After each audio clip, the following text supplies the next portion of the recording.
We are continuing our study of the Seminar of Jacques Lacan, Book 1, Freud's Papers on Technique, 1953 to 1954. This chapter, Chapter 10, The Two Narcissisms, is a lot more clarifying than the last. In the previous chapter, Lacan touched upon the importance of the distinction for Freud and for the therapeutic work generally to distinguish between neurosis and psychosis. Lacan, following Freud, is critical of psychoanalyst Carl Jung's collapse of neurosis and psychosis into one continuum. We see that criticism on page 119. Lacan clearly sides with Freud, saying Jung's approach and his scheme of the archetypes and so on, quote, is not the path which a clinical psychiatric working out of the objects of research can be undertaken, end quote. Last lesson, I mentioned how confusing some of the contents got, and at least part of that was because Lacan, in explicating Freud, was mixing up some of his own concepts with Freud's concepts. In this chapter, however, we have an important note, Lacan catching himself in a way, and trying to delineate between his explication of Freud's particular text versus Freudian psychoanalysis, which Lacan sees himself as returning to. On page 120, Lacan says, regarding the textual readings, we are not following Freud, we are accompanying him.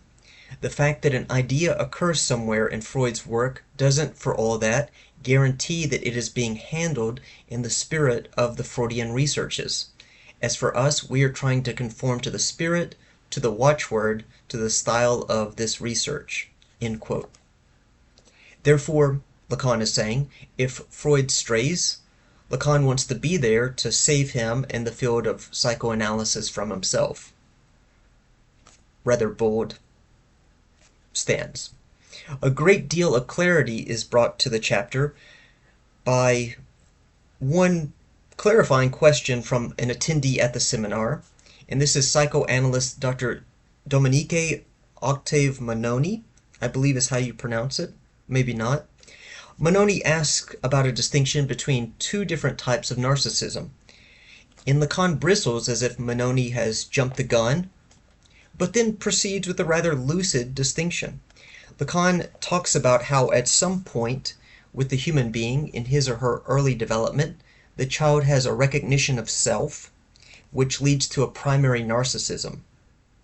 This is part and parcel to what Lacan calls the mirror stage. But this alone is not what occurs with humans, because other animals in the animal kingdom also distinguish themselves in this mode of primary narcissism.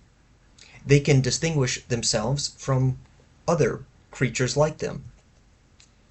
Lacan, by the way, defines primary narcissism as that which, quote, makes up the unity of the subject, and he says that on page 125. But he goes on to say on that same page that this moment is a double recognition with the human. A second narcissism develops whose, quote, fundamental pattern is immediately the relation to the other. Lacan says the other, the alter ego, is more or less confused according to the stage in life with the ego ideal. So the mirror stage for the human leads to a primary narcissism that unifies the person as a subject. We see ourselves as whole in our early development.